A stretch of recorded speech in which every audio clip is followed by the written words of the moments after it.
अस्सलामुअलैकुम viewers, welcome to my YouTube channel cam medium. आज की इस वीडियो में हम लोगों ने चैप्टर 1 का सेकंड टॉपिक जो है आर्टिकल 1.3 वो स्टार्ट करना है। चैप्टर 1 आपके पास है पीरियोडिक क्लासिफिकेशन एंड पीरियोडिसिटी। इसका आर्टिकल 1.3 है that is periodic trends in physical properties. तो आइए विदाउट वेस्टिंग एनी टाइम हम इस टॉपिक को स्टार्ट करते हैं। बिस्मिल्लाहिर्रहमानिर्रहीम। Periodic trends in physical properties जो हैं उसमें फिजिकल प्रॉपर्टी पीरियोडिक ट्रेंड्स का मतलब ये है कि अलोंग द ग्रुप उन प्रॉपर्टीज़ में क्या चेंज आता है और अलोंग द पीरियड उन प्रॉपर्टीज़ के अंदर क्या चेंज आता है। ये बात तो आप बहुत अच्छे तरीके से जानते हैं कि जो आपके पास पीरियोडिक टेबल है उसकी शेप इस तरह से होती है। ये जो आपके पास हॉरिजॉन्टल लाइंस हैं वो है first line, second, third, fourth, fifth, six, seven, ये पीरियड्स हैं। और ये जो वर्टिकल लाइंस हैं first A, second A, third A, fourth A, fifth A, six, seven, eighth A, ये ग्रुप्स हैं आपके पास। तो वो जो फिजिकल प्रॉपर्टीज़ हम रीड करेंगे बेसिकली उनका क्या बिहेवियर है along the period and along the group, वो सारी चीज़ें होती हैं पीरियोडिक ट्रेंड्स। वो क्या चीज़ें होती हैं? Periodic trends. ठीक है, अब वो फिजिकल प्रॉपर्टीज़ क्या हैं जिनको हमने स्टडी करना है? वो हमारे पास 6 से 7 प्रॉपर्टीज़ हैं। सबसे पहले हमारे पास एटॉमिक साइज़ है, उसमें 2 कैटेगरीज हम पढ़ेंगे, एटॉमिक रेडियस और आयोनिक रेडियस। ठीक है, दूसरी हमारे पास है आयनाइजेशन एनर्जी, फिर है इलेक्ट्रॉन एफिनिटी, फिर है metallic and non metallic character, फिर है मेल्टिंग एंड बॉइलिंग पॉइंट्स, फिर है ऑक्सीडेशन स्टेट्स और फिर है इलेक्ट्रिकल कंडक्टेंस। ये वो तमाम फिजिकल प्रॉपर्टीज़ हैं जिनके हम पीरियोडिक ट्रेंड्स पढ़ेंगे और इनकी हल्की फुल्की डिटेल जो है वो भी हम लोग साथ साथ अंडरस्टैंड करेंगे। सबसे पहले हमारे पास जो प्रॉपर्टी है that is atomic size. Atomic size में 2 कैटेगरीज आती हैं, एटॉमिक रेडियस और आयनिक रेडियस। दोनों चीज़ों से हम एटम का साइज़ जो है वो मेजर कर सकते हैं या एटम के साइज़ को एस्टिमेट कर सकते हैं। ठीक है, एटॉमिक रेडियस सबसे पहले हम देखते हैं। रेडियस बेसिकली क्या होता है आप बहुत अच्छे तरीके से जानते हैं कि अगर हम एक सर्कुलर शेप के किसी भी एटम की बात कर रहे हैं, अगर हम एटम को सर्कुलर शेप का कंसिडर करते हैं तो उसका जो न्यूक्लियस होता है या जो उसका सेंटर है उससे लेकर तो उसके सरकमफेरेंस तक जो डिस्टेंस होता है उसे हम कहते हैं कि ये आर है। इन केस ऑफ एटम के केस में हम कहते हैं कि दरमियान में मौजूद होता है न्यूक्लियस जो कि पॉजिटिवली चार्ज होता है। ठीक है, पॉजिटिवली चार्ज न्यूक्लियस से लेके उसके आउटर मोस्ट इलेक्ट्रॉनिक शेल, दरमियान में डजेंट मैटर कितने शेल्स आ रहे हैं, 1 2 3 4 जितने भी आ रहे हैं, उसके आउटर मोस्ट इलेक्ट्रॉनिक शेल तक का जो डिस्टेंस होता है वो उसका एटॉमिक साइज़ होता है। इन केस ऑफ एटम की बात कर रही हूँ मैं। एटम का साइज़ जो है वो हम मेजर नहीं कर सकते क्योंकि इसके अंदर 2 मेन प्रॉब्लम्स आती हैं। पहली प्रॉब्लम ये होती है कि एटम का जो इलेक्ट्रॉनिक क्लाउड जो होता है वो कह लें कि डिफ्यूज़ड होता है। डिफ्यूज़ड होने का मतलब ये कि हमें एग्जैक्टली नहीं पता होता कि कहाँ पर है इलेक्ट्रॉन डेंसिटी। वो इलेक्ट्रॉन डेंसिटी जो है वो शेल जो है वो कह लें कि प्रॉपर नहीं होता, वो प्रोबेबिलिटी होती है। ठीक है, हम कंफ्यूज होते हैं इस बारे में कि यहाँ पर मौजूद है शेल या नहीं है। ठीक है, तो हम एक प्रोबेबिलिटी यानी उसकी एक चांस हम मेजर करते हैं कि यहाँ पर चांस हो सकता है इलेक्ट्रॉन डेंसिटी के वजूद होने का। दूसरा ये कि इलेक्ट्रॉन डेंसिटी जो होती है ना उसकी आउटर मोस्ट में वो अपने नेबरिंग एटम से भी इफेक्ट हो रही होती है। तो हम ये हमारे लिए ये फाइंड आउट करना मुश्किल हो जाता है कि इसकी शेप जो है वो सर्कुलर है, यहाँ से कहीं अंदर की तरफ तो नहीं हुई हुई, रिपल्शन या अट्रैक्शन की वजह से उसकी शेप डिस्टॉर्ट तो नहीं हुई हुई, इसलिए एटॉमिक साइज़ जो है वो मेजर करना मुश्किल है। इस तरह से एटॉमिक साइज़ मेजर करना मुश्किल है। हाउएवर हम एटॉमिक साइज़ मेजर कर सकते हैं किस तरह से कि हम ये कहते हैं कि अगर हमारे पास 2 बॉन्डेड एटम्स हैं, सपोज़ करें ये एक एटम है, दूसरा एटम है ये हमारे पास 2 बॉन्डेड एटम्स हैं, ये इसका न्यूक्लियस है, ये इसका न्यूक्लियस है। ठीक है, तो इसका ये जो बॉन्डेड एटम होंगे ना, फॉर सपोज करें कि ये हाइड्रोजन के एटम है। ठीक है, तो इनके जो इंटर न्यूक्लियर डिस्टेंस होगा ना, इंटर न्यूक्लियर डिस्टेंस का मतलब होता है 2 न्यूक्लियाइज के दरमियान का जो डिस्टेंस है ये वाला, यहाँ से लेके यहाँ तक, this is inter nuclear distance. तो इस इंटर न्यूक्लियर डिस्टेंस का हम हाफ करते हैं, इंटर न्यूक्लियर डिस्टेंस का हम हाफ करेंगे कोवलेंटली बॉन्डेड एटम्स का, तो वो हमारे पास जो है ना वो हमारे पास एटॉमिक रेडियस आ जाएगा किसी भी एक एटम का। जो इस बॉन्डेड एटम्स में से कोई एक एटम है उसका रेडियस हमारे पास आ जाएगा। अच्छा, अब हम ये कहते हैं कि इसकी ये जो एटॉमिक रेडियस हमने डिफाइन किया है इसके पीरियोडिक ट्रेंड्स क्या हैं। पीरियोडिक ट्रेंड्स का मतलब क्या है कि अलोंग द ग्रुप इसका क्या बिहेवियर होता है और अलोंग द पीरियड इसका क्या बिहेवियर होता है। अब मैं जल्दी से ज़रा आपको इस पीरियोडिक टेबल को फिल करके बता देती हूँ। इस पीरियोडिक टेबल को फिल करने के लिए सबसे पहले हमें पता है कि यहाँ पर होता है हाइड्रोजन 1 हाइड्रोजन, फिर यहाँ पर है लिथियम, फिर है sodium, potassium, rubidium, caesium, francium. Similarly यहाँ पर हम आते हैं तो ये स्टार्ट होता है बेरिलियम से। ठीक है, बेरिलियम के बाद मैग्नीशियम, मैग्नीशियम के बाद हमारे पास आता है कैल्शियम। ठीक है, यानी यहाँ पर आएगा beryllium, magnesium, calcium, strontium, barium और रेडियम। ठीक है, फिर हम ग्रुप थर्ड ए की तरफ आते हैं। बी सब ग्रुप जो है ना ये ट्रांजिशन मेटल्स का होता है, इसको हम बाद में डिस्कस करेंगे। ग्रुप ये जो थर्ड ए है इसमें पहले मैं ऊपर वाली पूरी रो के नाम जो है वो लिख लेती हूँ। ठीक है, यहाँ पर होता है हीलियम, ठीक है। यहाँ पर है boron, carbon, nitrogen, oxygen, fluorine और इधर मौजूद है नियॉन, ठीक है। नोबल गैसेस को जब हम फिल करते हैं तो हम कहते हैं helium, neon, argon, krypton, xenon, radon, और ये नीचे से अभी खाली है, ये डिस्कवर नहीं हुआ। ये है हेलोजेंस। हेलोजेंस भी आपको पता है easily, fluorine, chlorine, bromine, iodine, और यहाँ पर मौजूद है एस्टाटीन, इसका भी नीचे वाला जो है वो भी डिस्कवर्ड नहीं है। उसके बाद ये ऑक्सीजन है। यहाँ अब बोरॉन आ जाए। बोरॉन है, boron, aluminium, gallium, indium, thallium, Tl, ठीक है। ये भी खाली है इसके नीचे से। फिर ये कार्बन है। कार्बन के नीचे आता है सिलिकॉन, जर्मीनियम, स्टेनस और लेड। फिर ये है नाइट्रोजन। नाइट्रोजन के फैमिली मेंबर्स क्या हैं? Phosphorus, arsenic, antimony, bismuth. और ऑक्सीजन जो है इसके क्या होते हैं? Oxygen, sulphur, selenium, tellurium, polonium, ठीक है। तो ये इस तरह से मैंने पीरियोडिक टेबल आपके सामने फिल कर दिया। अब यहाँ पर देखें, एक चीज़ आपको बतानी ज़रूरी है before discussing the trends of atomic size. इसमें आपने दो चीज़ें हमेशा याद रखनी है, हमेशा याद रखनी है, क्योंकि वो जनरल चीज़ें हैं। किसी भी एटम का, सपोज करें बेरिलियम की अगर हम बात कर रहे हैं, इस पूरे पीरियोडिक टेबल में जो मैंने एलिमेंट्स लिखे हैं इसमें से किसी भी आप एलिमेंट को उठा के देख लें, यहाँ पर आप पोटाशियम को उठा के देख लें, किसी भी एलिमेंट का जो ग्रुप नंबर होता है वो हमें क्या चीज़ बताता है, और जो उसका पीरियड नंबर होता है वो हमें क्या चीज़ बताता है।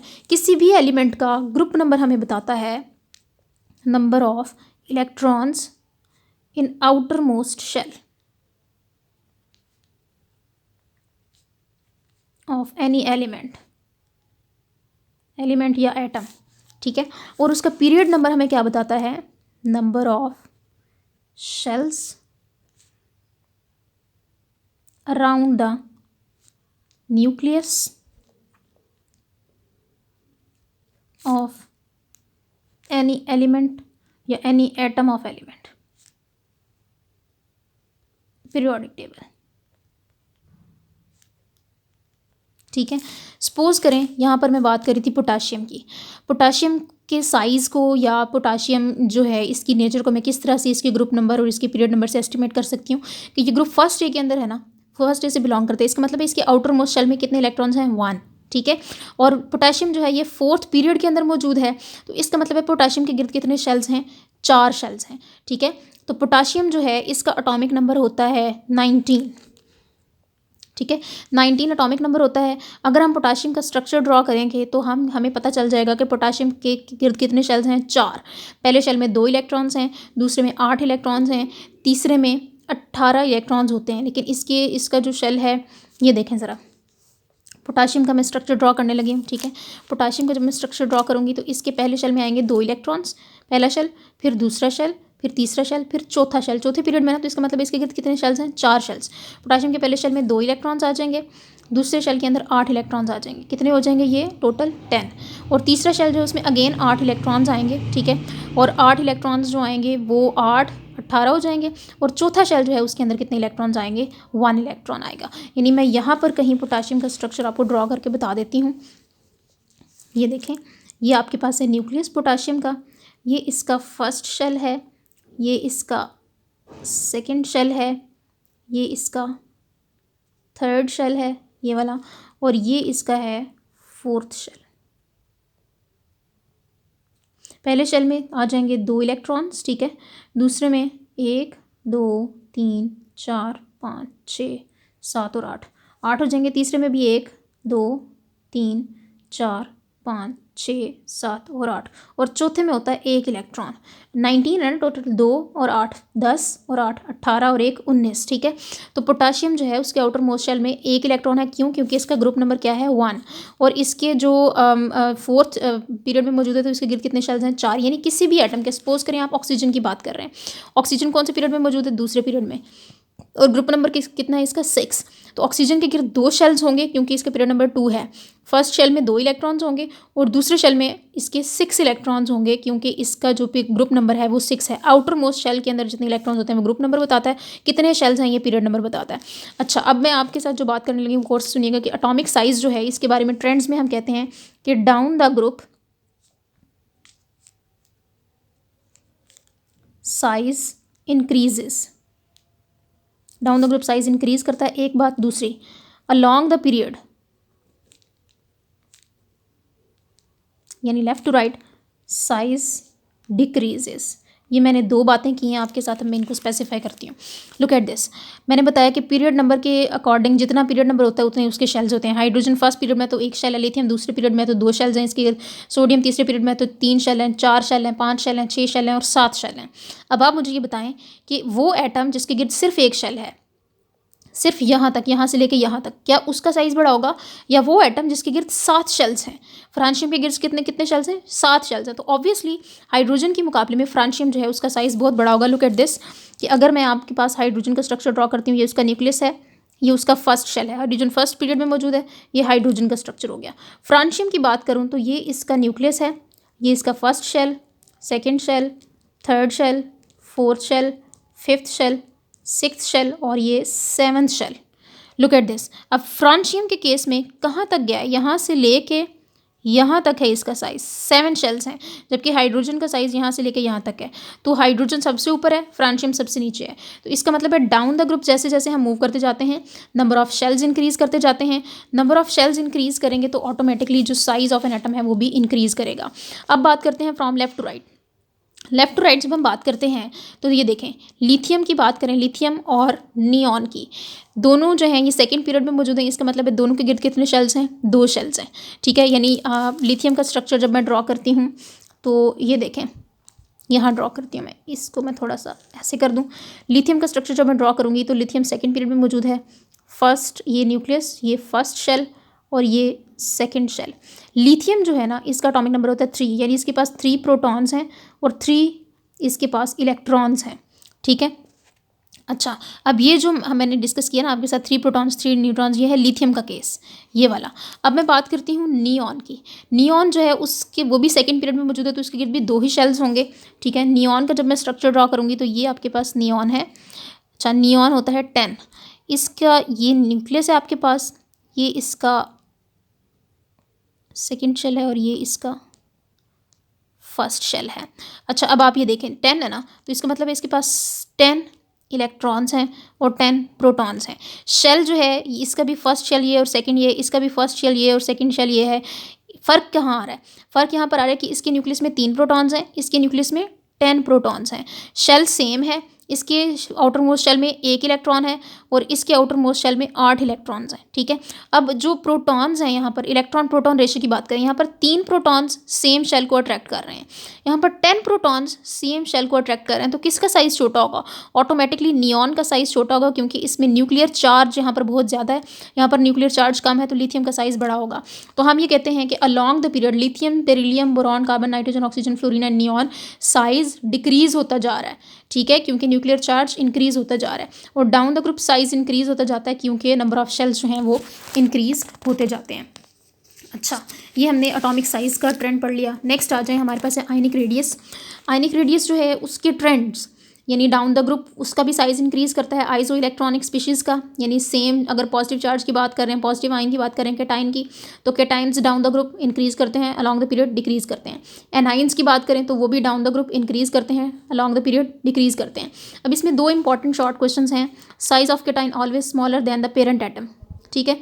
ये क्यों होता है? कैटाइन का साइज़ हमेशा पेरेंट एटम से छोटा होता है। इसकी वजह क्या है?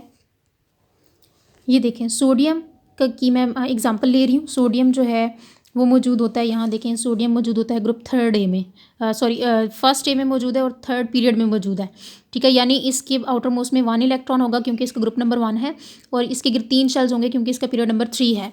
लुक एट दिस, सोडियम का स्ट्रक्चर ड्रॉ किया हुआ मैंने। ये पहले मैं बताऊं कि सोडियम जो एटम है ना, पेरेंट एटम, उसका साइज़ होता है 186 पिकोमीटर, और जब वो कैटाइन बनता है तो उसका साइज़ बन जाता है 95 पिकोमीटर। यानी size of cation is always smaller than its parent atom. Cation का साइज़ हमेशा अपने पेरेंट एटम से छोटा है। रीज़न क्या? रीज़न है, पहली रीज़न ये है कि द रिमूवल ऑफ और लॉस ऑफ इलेक्ट्रॉन, इलेक्ट्रॉन एक इसमें से ख़त्म हुआ है ना, यानी कह लें कि चला गया है, लूज़ हो गया है। समटाइम्स रिमूव्स द शेल, कुछ बाज़ का ऐसा होता है कि इलेक्ट्रॉन की रिमूवल जो है वो शेल की रिमूवल बन जाती है। तो शेल जब रिमूव हो जाएगा आउटर मोस्ट से, तो ज़ाहिर है पहले लास्ट वाला शेल रिमूव हो गया, उससे पिछले वाले शेल तक हम डिस्टेंस लेंगे तो रेडियस बनेगा ना, तो फिर उसका रेडियस ऑटोमेटिकली डिक्रीज़ हो जाता है। यानी ये सोडियम का स्ट्रक्चर ड्रॉ हुआ है, ये सोडियम का न्यूक्लियस है, 11 प्रोटॉन्स हैं इसके अंदर, बाहर इसके 11 इलेक्ट्रॉन्स होने चाहिए। पहले शेल में 2 इलेक्ट्रॉन्स हैं, दूसरे शेल में 8 इलेक्ट्रॉन्स हैं, तीसरे शेल में 1 इलेक्ट्रॉन है, ये वाला। जब ये इलेक्ट्रॉन निकलेगा तो ये शेल जो है ना ये भी रिमूव हो जाएगा। बेसिकली शेल इटसेल्फ कुछ नहीं होता, ये सिर्फ पाथ ऑफ इलेक्ट्रॉन होता है। जब इलेक्ट्रॉन गया तो शेल भी गया, वो शेल ख़त्म हो गया, एक इलेक्ट्रॉन निकल गया। अब जो है ना साइज़ वो पॉजिटिव न्यूक्लियस से लेके तो सेकंड शेल तक, पहले पॉजिटिव न्यूक्लियस से लेके थर्ड शेल तक था, अब पॉजिटिव न्यूक्लियस से लेके सेकंड शेल तक है, तो ऑटोमेटिकली देखें उसका साइज़ कम हो गया क्योंकि बाहर वाला शेल ही रिमूव हो गया। दूसरी चीज़ the disturbance of electron to proton ratio. Sodium 11 यानी पेरेंट एटम की बात करें तो उसमें 11 प्रोटॉन्स हैं, 11 इलेक्ट्रॉन्स हैं, चार्ज 0 होगा। जब पॉजिटिव आयन बनता है तो 11 प्रोटॉन्स अंदर रहते हैं लेकिन बाहर 10 इलेक्ट्रॉन्स रह जाते हैं क्योंकि एक इलेक्ट्रॉन चला गया, तो उस केस में पॉजिटिव चार्ज आ जाता है, एक प्रोटॉन एक्स्ट्रा बच जाता है। अब उसके अंदर पहले 11 प्रोटॉन्स 11 इलेक्ट्रॉन्स को अट्रैक्ट कर रहे थे, अब 11 प्रोटॉन्स ने 10 इलेक्ट्रॉन को अट्रैक्ट करना, तो ऑटोमेटिकली जाहिर है कि उसका साइज़ जो है वो बहुत छोटा हो जाएगा। Second case, the size of an ion is always larger than its parent atom. Chlorine का पेरेंट एटम जो है 99 पिकोमीटर साइज़ है, जबकि क्लोराइड आयन जो है वो 181 पिकोमीटर साइज़ में चला गया। एनाइन हमेशा बड़ा होता है अपने पेरेंट एटम से। रीजंस क्या हैं इसकी? पहली reason disturbance of electron proton ratio, यानी क्लोराइड आयन जब न्यूट्रल फॉर्म में होता है तो चार्ज 0 है, जब एक इलेक्ट्रॉन को पकड़ लेता है, पिकअप कर लेता है, तो अब उसके अंदर इलेक्ट्रॉन ज़्यादा हो गए हैं, प्रोटॉन कम हो गए हैं, तो ओवरऑल चार्ज -1 आ जाएगा। अब पहले 17 प्रोटॉन 17 इलेक्ट्रॉन्स को अट्रैक्ट कर रहे थे, ठीक है, यहाँ पर देखें 17 प्रोटॉन 17 इलेक्ट्रॉन को अट्रैक्ट कर रहे थे यहाँ, और अब 17 प्रोटॉन्स जो है वो 18 इलेक्ट्रॉन्स को खींचेंगे, तो वो इतनी फोर्स के साथ उसे नहीं खींच सकते, जिसकी वजह से वो बाहर की तरफ थोड़ा सा श्रिंक हो जाएगा, लचक पैदा होकर तो बाहर की तरफ थोड़ा सा एक्सपैंड हो जाएगा। दूसरी रीज़न क्या है? When electron come due to repulsion the size increases. जब एक इलेक्ट्रॉन आता है इसके अंदर, इलेक्ट्रॉन ने जब आना है तो ऑलरेडी भी तो यहाँ पर इलेक्ट्रॉन ही प्रेजेंट है ना, वो इलेक्ट्रॉन जो प्रेजेंट है वो दूसरा इलेक्ट्रॉन भी आ रहे हैं, दोनों के दरमियान रिपल्शन आएगी, दोनों एक दूसरे को रिपेल करेंगे, जिसकी वजह से ये इसका शेल जो है ये एक्सपैंड हो जाएगा और हम ये कहेंगे कि जो नेगेटिव आयन का साइज़ है वो बड़ा हो गया है।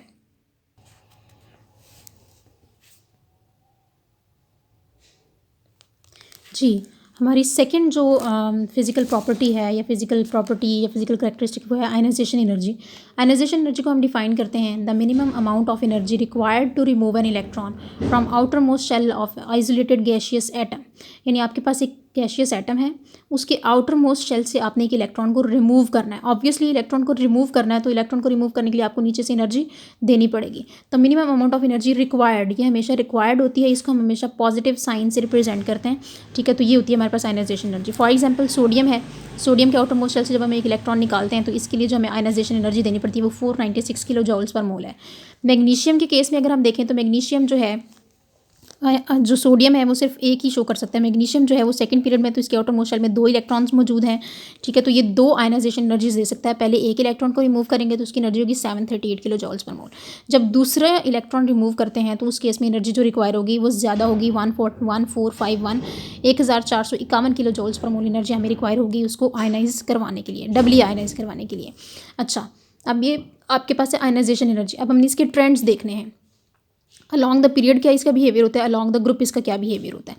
इसके जो ट्रेंड्स हैं ना वो डिपेंड करते हैं, आयनाइजेशन एनर्जी बेसिकली डिपेंड करती है न्यूक्लियर चार्ज के ऊपर, ठीक है। न्यूक्लियर चार्ज जितना ज़्यादा होगा आयनाइजेशन एनर्जी उतनी ज़्यादा होगी। साइज़ ऑफ एन एटम जितना ज़्यादा होगा आयनाइजेशन एनर्जी उतनी कम होगी। शील्डिंग इफेक्ट जितना ज़्यादा होगा आयनाइजेशन एनर्जी उतनी कम होगी। यानी न्यूक्लियर चार्ज के इंक्रीज़ करने से आयनाइजेशन एनर्जी जो है वो इंक्रीज़ करती है, ठीक है। और एटॉमिक साइज़ के इंक्रीज़ करने से आयनाइजेशन एनर्जी जो है वो डिक्रीज़ करती है। शील्डिंग इफेक्ट के इंक्रीज़ करने से आयनाइजेशन एनर्जी जो है वो डिक्रीज़ करती है, ठीक हो गया।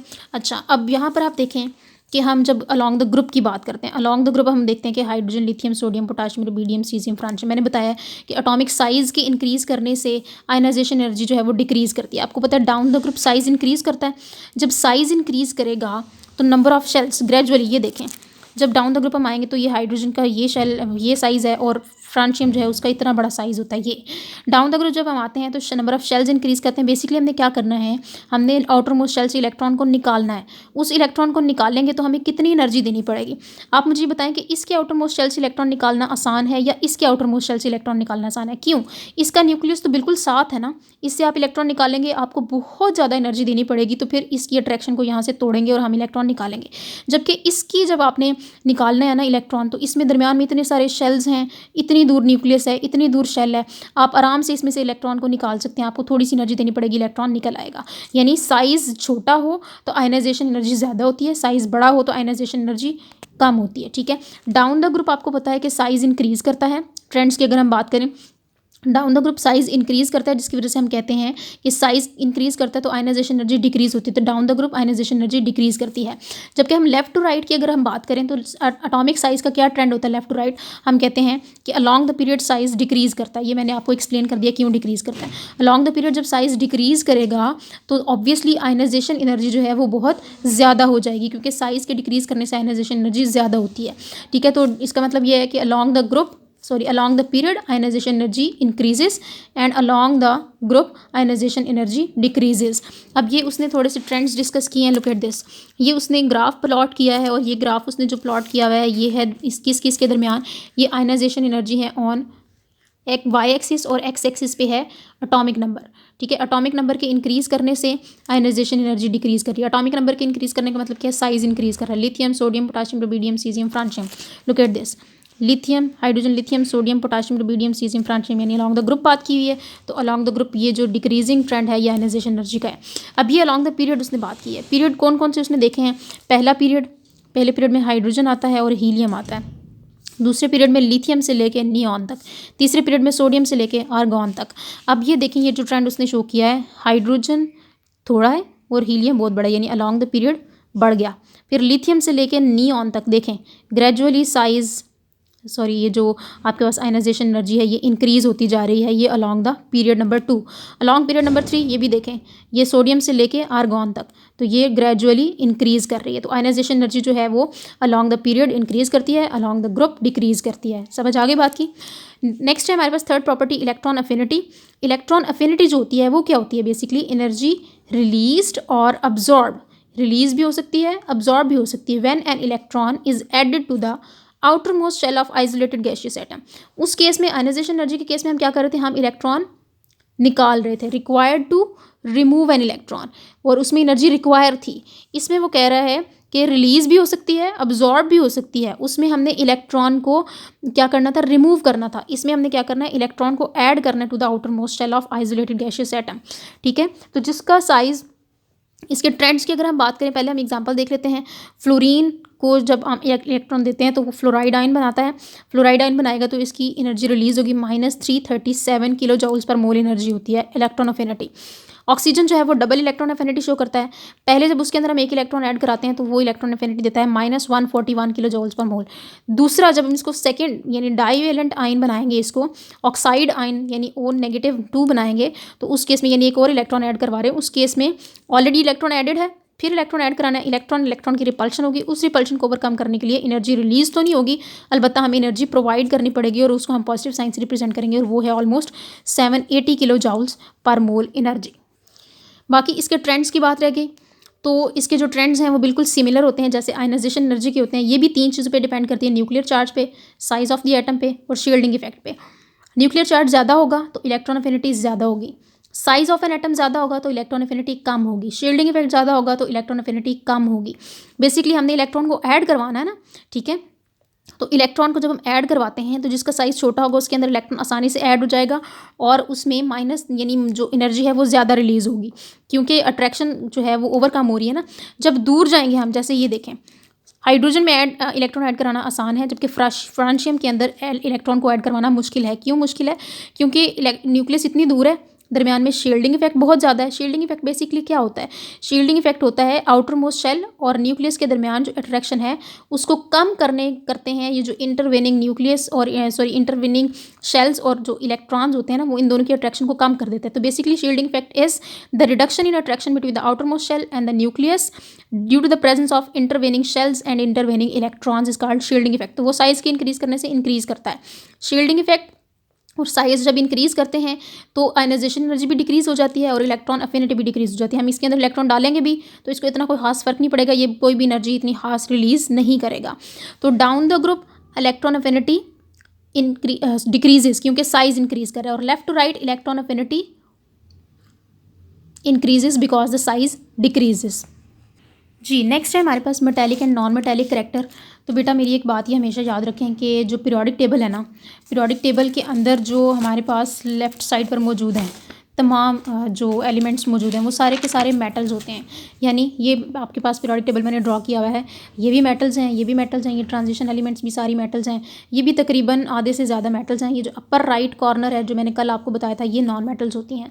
बेसिकली मेटालिक और नॉन मेटालिक करैक्टर क्या है, वो तमाम एलिमेंट्स जो अपने इलेक्ट्रॉन्स को आसानी से लूज़ कर सकते हैं वो मेटल्स बनाते हैं, और जो आसानी से लूज़ नहीं कर सकते वो नॉन मेटल्स होते हैं। ठीक है, मेटल्स जो होती हैं वो क्या करती हैं कि वो बेसिक ऑक्साइड्स बनाती हैं। जब वो बेसिक ऑक्साइड्स बनाती हैं और उन बेसिक ऑक्साइड्स को जब हम वाटर के अंदर डिज़ोल्व करते हैं तो वो अल्कलीज देते हैं। फॉर एग्जांपल ये देखें, उसने क्या ड्रॉ किया, सोडियम ऑक्साइड। ये है आपके पास बेसिक ऑक्साइड, जब हम इसे वाटर के अंदर डिज़ोल्व करेंगे तो ये हमें देगा बेस। ठीक है, सिमिलरली जो आपके पास नॉन मेटल्स होती हैं, जैसे आप ऑक्सीजन ले लें, सल्फ़र ले लें, क्लोरीन ले लें, इनके ऑक्साइड्स जो होते हैं वो होते हैं एसिडिक। एसिडिक क्यों होते हैं कि जब उन ऑक्साइड्स को हम वाटर के अंदर डिज़ोल्व करते हैं तो वो हमें देते हैं एसिड्स। जो सल्फ़र है उसका ऑक्साइड SO3 एसिडिक है क्योंकि वो H2SO4 बनाता है। सोडियम जो है उसका ऑक्साइड बेसिक है क्योंकि वो सोडियम हाइड्रोक्साइड बेस बनाता है। अब मेटालिक और नॉन मेटालिक करैक्टर का ट्रेंड क्या है, ये देखें periodic table down the group जैसे हम जाते हैं तो साइज़ इंक्रीज़ होता है, आपको पता है ना। जब साइज़ इंक्रीज़ होगा तो इलेक्ट्रॉन को लूज़ करना आसान होगा। और मेटल्स बेसिकली क्या होती हैं, और दो species which can easily lose electron. तो down the group metallic character increase करेगा क्योंकि एटॉमिक साइज़ डिक्रीज़ करेगा, और left to right metallic character decrease करेगा क्योंकि एटॉमिक साइज़ भी डिक्रीज़ करेगा। ठीक है, तो यहाँ पर आपके पास देखें कि ये भी मेटल है, ये भी मेटल है, फिर बोरॉन भी मेटल होती है, carbon, nitrogen, oxygen, fluorine, neon, ये नॉन मेटल्स हैं। फिर सोडियम मेटल है, मैग्नीशियम मेटल है, एल्यूमिनियम मेटल है, सिलिकॉन, फॉस्फोरस, सल्फर, और ये सारी नॉन मेटल्स हैं। पोटाशियम मेटल है, कैल्शियम मेटल है, गैलियम मेटल है, जर्मीनियम, आर्सेनिक, और ये नॉन मेटल्स हैं। रुबिडियम मेटल है, स्ट्रॉन्शियम मेटल है, इंडियम मेटल है, स्टेनस मेटल है, एंटीमनी मेटल है, टेलोरियम, और ये आगे वाली सारी नॉन मेटल्स हैं। फिर सीजियम मेटल है, बेरियम मेटल है, टेलोरियम मेटल है, और ये लेड भी मेटल है, बिस्मथ भी, पोलोनियम भी। पोलोनियम से लेके ऑनवर्ड ये जो हैं ये नॉन मेटल्स आ जाती हैं। यानी ये जो अपर राइट कॉर्नर है ना, कार्बन, फॉस्फोरस, फिर आर्स, ये सिलेनियम, टेलोरियम, ये वाली जो चीज़ें हैं ये वाली ये नॉन मेटल्स हैं। ठीक है, और ये जो दरमियान वाली चीज़ें हैं, silicon and arsenic, antimony, tellurium, ये जर्मीनियम, ये सारे होते हैं मेटलाइट्स, और इधर वाली सारी चीज़ें जो हैं वो मेटल्स हैं। Down the group metallic character increase कर रहा है और left right metallic character decrease कर रहा है। अगर हम कार्बन की बात करें तो कार्बन जो है वो नॉन मेटल है क्योंकि इसके ऑक्साइड होता है कार्बन डाइऑक्साइड, वो एसिडिक होता है क्योंकि वो वाटर के अंदर कार्बोनिक एसिड देता है। ठीक हो गया बेटा। नेक्स्ट हमारे पास है fifth property that is melting and boiling points. Melting and boiling points जो होते हैं ना वो बेसिकली डिपेंड करता है कि कितने किसी एलिमेंट ने बॉन्ड बनाए हुए हैं। जितने बॉन्ड बनाए होंगे उस हिसाब से उसके मेल्टिंग एंड बॉइलिंग पॉइंट्स जो हैं वो ज़्यादा होंगे। किस तरह से, जैसे ये देखिए आपके पास उसने यहाँ पर ड्रॉ किया हुआ है एक ग्राफ। ये ग्राफ है मेल्टिंग पॉइंट्स और एटॉमिक नंबर के दरमियान। ग्राफ स्टार्ट हो रहा है हाइड्रोजन हीलियम, ये उसने पीरियड वाइज बनाया ना, ये जो पीरियड है यानी हाइड्रोजन है, हीलियम है, फिर lithium, beryllium, boron, carbon, nitrogen, यानी लिथियम से लेके नियॉन तक। ठीक है, अच्छा, फिर उसके बाद सोडियम से लेके आर्गॉन तक, फिर पोटाशियम से लेके क्रिप्टॉन तक। ये देखें, ये उसने बताया कि हाइड्रोजन और हीलियम का तकरीबन मेल्टिंग पॉइंट सेम होता है। फिर लिथियम का इतना, बेरिलियम का ज़्यादा हो गया, फिर बोरॉन का ज़्यादा हो गया, फिर कार्बन का सबसे ज़्यादा हो गया। क्यों? क्योंकि ये देखें 8 ग्रुप्स होते हैं ना, first, second, third, fourth, fifth, 6, 7, 8। Number of unpaired electron जो है ना वो चौथे तक ज़्यादा, 8 है ना टोटल, तो चौथे तक सबसे ज़्यादा होते हैं। यानी लिथियम के पास 1 इलेक्ट्रॉन है आउटर मोस्ट में, बेरिलियम के पास 2 हो जाएंगे, बोरॉन के पास 3 हो जाएंगे, कार्बन के पास 4 हो जाएंगे। इसने 1 बॉन्ड बनाना है, इसने 2 बनाने हैं, इसने 3 बनाने हैं, इसने 4 बनाने हैं। इसके बाद नाइट्रोजन और ऑक्सीजन जो है ना इसके आउटर मोस्ट में 5 इलेक्ट्रॉन्स हैं क्योंकि ग्रुप नंबर 5 है, इसके आउटर मोस्ट में 6 इलेक्ट्रॉन्स हैं क्योंकि ग्रुप नंबर 6 है। नाइट्रोजन और ऑक्सीजन जो है इस यहाँ पर कार्बन के बाद आकर इलेक्ट्रॉन्स की पेयरिंग स्टार्ट हो जाती है। पेयरिंग किस तरह से कि नाइट्रोजन जो है उसके पास 4 इलेक्ट्रॉन्स मौजूद हैं आउटर मोस्ट में, 5वां इलेक्ट्रॉन आके एक के साथ पेयरिंग कर लेगा। अब इसके आउटर मोस्ट में 5 इलेक्ट्रॉन्स हैं, या तो ये 5 बॉन्ड्स बनाएगा या फिर 3 बनाएगा, क्योंकि 5 में से एक जो है वो पेयर अप हो गया और पीछे 3 जो रह गए हैं वो अनपेयर्ड रह गए हैं। मेल्टिंग एंड बॉइलिंग पॉइंट्स जो है वो नंबर ऑफ अनपेयर्ड इलेक्ट्रॉन्स पे डिपेंड करता है। कार्बन के नंबर ऑफ अनपेयर्ड इलेक्ट्रॉन ज़्यादा हैं इस केस में, पहले वाले पीरियड के केस में, दूसरे पीरियड के केस में। तीसरे पीरियड के केस में सिलिकॉन के अनपेयर्ड इलेक्ट्रॉन्स जो हैं वो सबसे ज़्यादा हैं। चौथे पीरियड के केस में जर्मीनियम के अनपेयर्ड इलेक्ट्रॉन्स जो हैं वो सबसे ज़्यादा हैं। तो यहाँ पर देखें कि कार्बन है यहाँ पर मैक्सिमम पहले पीरियड के केस में, दूसरे पीरियड के केस में, और तीसरे पीरियड के केस में सिलिकॉन सबसे ज़्यादा है। चौथे पीरियड के केस जो है उसके अंदर आना चाहिए जर्मीनियम का। तो चौथा पीरियड उसने हाफ ड्रॉ किया, वो उसने सारा तो ड्रॉ ही नहीं किया, ठीक है। तो वो ये कहता है कि the melting points of group first elements are low because each atom in them provides only one electron to form bond with other atom. Melting points of group, ये सारी वही बात कर रहा है जो मैंने आपको बता दी, यानी अप टू ग्रुप 4 थे इंक्रीज़ करेगा और फिर डिक्रीज़ करेगा, फिर उसके बाद अप टू ग्रुप 4 थे इंक्रीज़ करेगा और फिर डिक्रीज़ करेगा। अगर हम ग्रुप की बात करते हैं तो डाउन द ग्रुप जैसे ही हम जाते हैं, melting and boiling points of first and second group elements decreases from top to bottom due to increase in their atomic size. Atomic size increase करता है तो melting and boiling points decrease हो जाते हैं। लेकिन ये वाला केस हैलोजेंस के केस में उल्टा होता है। फॉर एलिमेंट्स ऑफ ग्रुप 7 थे which exist in the form of molecules, the melting and boiling points increases down the group. तो डाउन द ग्रुप जो मेल्टिंग पॉइंट्स है वो इंक्रीज करते हैं इन केस ऑफ हेलोजेंस, ठीक है। नेक्स्ट हमारे पास है oxidation state. Oxidation state basically क्या होती है, ये हमारे पास 6th फिजिकल प्रॉपर्टी है। The oxidation state of an element in a compound is defined as the charge with sign which it would carry in the compound. Compound के अंदर जो चार्ज उसका होगा वो उसकी ऑक्सीडेशन स्टेट होगी। इसका ऑक्सीडेशन स्टेट का जो हमने मेल्टिंग एंड बॉइलिंग पॉइंट पीछे पढ़ा है उससे एक बहुत गहरा ताल्लुक है। इसमें क्या होता है कि इन ionic compounds it is usually the number of electrons gained और लॉस्ट बाय द एटम, यानी एटम जो इलेक्ट्रॉन गेन करेगा वो चार्ज आएगा या जो लॉस्ट करेगा वो चार्ज आएगा आयनिक कंपाउंड्स के केस में, तो वही उसकी ऑक्सीडेशन स्टेट होगी, ठीक है। जैसे सोडियम के बारे में बता रहे हैं, सोडियम और क्लोराइड, सोडियम क्लोराइड के अंदर +1 और -1 होती है रिस्पेक्टिवली इसकी स्टेट ऑफ ऑक्सीडेशन, ठीक है। कोवेलेंट कंपाउंड में वो ये कहता है कि ये हम डिसाइड करते हैं उनकी रिलेटिव इलेक्ट्रोनेगेटिविटीज़ के। इलेक्ट्रोनेगेटिविटी क्या होती है, the ability to attract the shared pair of electrons. जिसकी एबिलिटी ज़्यादा होगी वो नेगेटिव चार्ज कैरी करता है, जिसकी एबिलिटी कम होगी वो पॉजिटिव चार्ज कैरी करता है। ये SnCl4, इसमें क्लोरीन की इलेक्ट्रोनेगेटिविटी ज़्यादा होती है, स्टेनस की कम होती है। तो क्लोरीन के 4 हैं वो -1 चार्ज कैरी करता है, -4 क्लोरीन की कॉन्ट्रीब्यूशन होगी, +4 जो है वो स्टेनस की होगी ऑक्सीडेशन स्टेट, ठीक है। अब वो कहता है कि oxidation state of a typical element is directly और indirectly related to the group number to which the element belongs in the periodic table. Periodic table में मौजूद जो एलिमेंट्स हैं उसके ग्रुप नंबर, यानी वही बात जो मैं कर रही थी कि ये जो आपके पास है ना ग्रुप नंबर, उसके ऊपर डिपेंड करते हैं। जितना ग्रुप नंबर होगा उतनी ऑक्सीडेशन स्टेट होगी। अब वो कहता है, वो क्या बात कर रहा है मैं आपको यहाँ से समझा देती हूँ। वो ये कहता है कि up to group 4 the elements, वही मेल्टिंग पॉइंट और बॉइलिंग पॉइंट्स वाला केस, 4th एलिमेंट तक नंबर ऑफ अनपेयर्ड इलेक्ट्रॉन्स या ग्रुप नंबर जो है ना इसका, फर्स्ट ए है तो ऑक्सीडेशन स्टेट 1, सेकंड ए है तो तमाम की ऑक्सीडेशन स्टेट 2, थर्ड ए है तो तमाम की ऑक्सीडेशन स्टेट 3, फोर्थ है तो तमाम की ऑक्सीडेशन स्टेट 4।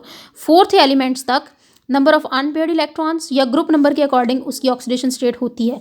लेकिन जैसे हम 4th से आगे जाते हैं तो उस केस में यानी 5th और 6th ग्रुप के केस में या ग्रुप नंबर के अकॉर्डिंग उसकी ऑक्सीडेशन स्टेट है, यानी 5th ग्रुप में जितने भी हैं या तो इनकी +5 होगी या फिर number of vacancies +5 number of electrons हैं और 3 जो है वो इसकी ऑक्सीडेशन स्टेट होगी in case of number of vacancies.